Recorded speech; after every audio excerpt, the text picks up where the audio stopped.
Hi, this is Amy Herrington-Powell, and I'm going to be doing my demonstration speech on how to properly wash your hands.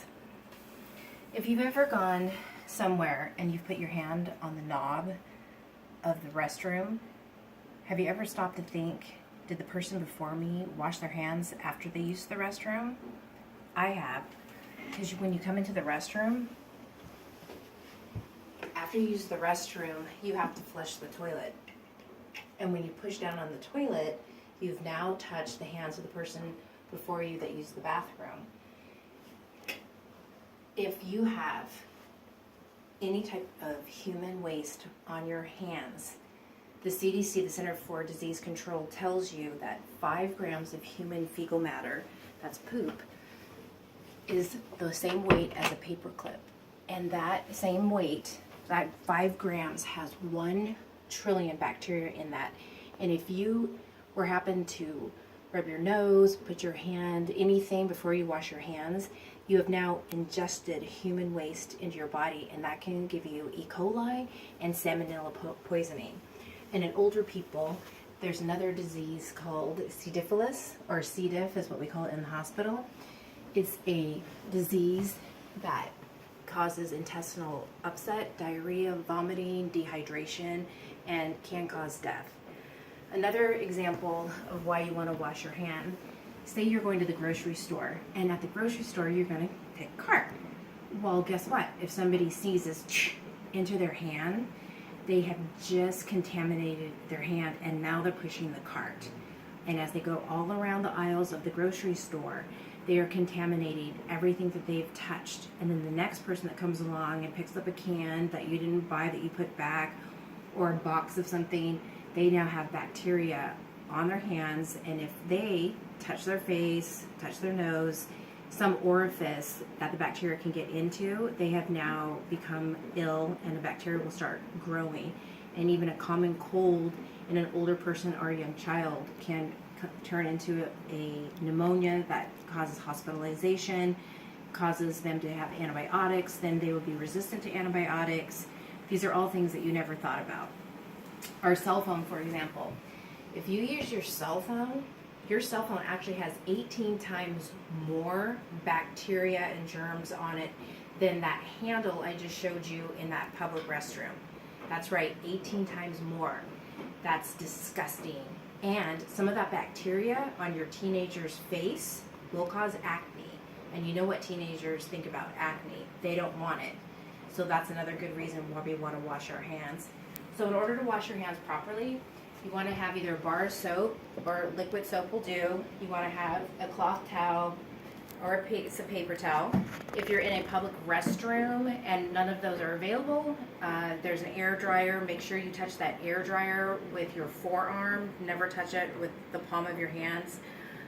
When you're exiting the restroom, you want to make sure you use paper towel, or if none of a paper towel is available, you can also grab your toilet seat covers and take that and use that to exit the restroom, never touching any of the handles after you have washed your hands.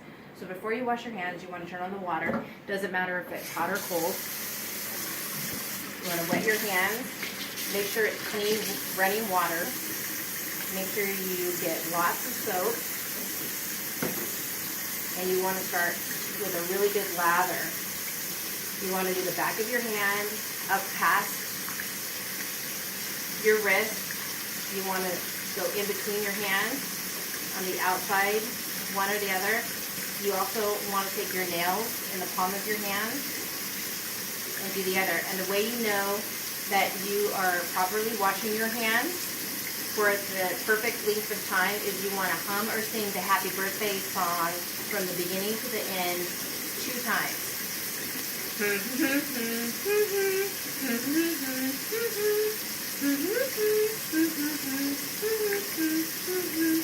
you do that another time. That takes approximately 20 seconds. Then you're going to rinse your hands off thoroughly. And I'm not going to touch the handle because I've just washed my hands. I'm going to grab a paper towel and I'm going to dry off my hands while the water is still running. And because this paper towel is wet, I'm not going to use this paper towel. I'm actually going to grab another piece of paper towel, and I'm going to turn the handle off because the paper towel is a barrier between my clean hands and that dirty handle. And that's how you properly wash your hands. Okay, if you're in a situation where you are not where you can get clean running water with soap, you can always use a hand sanitizer. You need to make sure your hand sanitizer has 60% alcohol. The CDC, Department of Disease Control, states that a hand sanitizer to get rid of your germs has to have 60% alcohol. So what you want to do is read on the back of the label and make sure that you know the proper amount of hand sanitizer to kill the germs. You want to put it in your hand, and I'm going to rub all the way up past my wrist. I'm going to go in between my fingers on both hands. Just like if I was washing my hands with clean soap and running water, I'm going to do this. The difference is I am going to allow my hands to dry with the air, and it needs to dry on your hands. You do not wipe the hand sanitizer off your hands. It has to dry to properly kill germs and bacteria. And that is what you do if you don't have clean running water with soap.